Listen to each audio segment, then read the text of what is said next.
Hey guys, today I have a video on a custom mob. I've made a custom mob video before, so you can check that out in the link in the video description below. Other than that, let's check how this works. So with this command block creation in your world, every zombie in your world will have a chance to drop rotten flesh like normal, 0 to 2 upon death.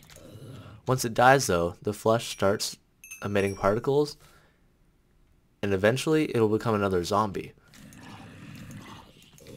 To ensure this doesn't happen, you have to pick up the flesh, and then I'll stop the system. When the zombie comes back from the dead, it is slightly weaker, so it's easier to kill. Let's do that one more time.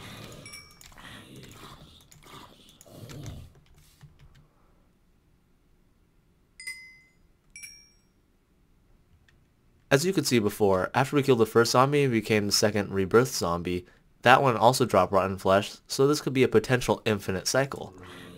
However, to make it more fair, all normal zombies burn in the daylight, but any zombie that comes from the rotten flesh will not burn. This is to make sure if a zombie dies in the daylight in your world, it just won't spawn infinite zombies.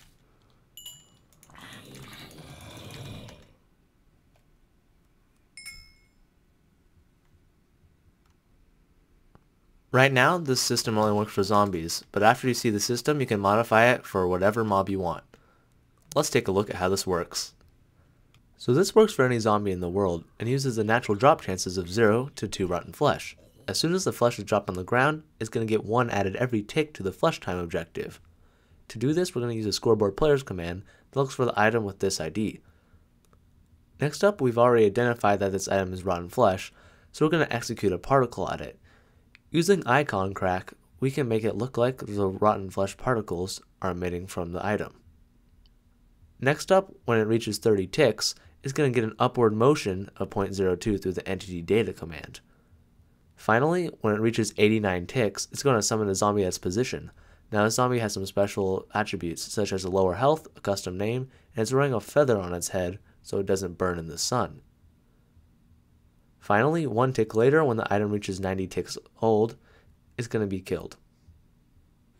Thanks for watching this custom mob video. If you have a new idea, I'd love to hear it in the comment section, and if you really loved it, make sure to like and subscribe.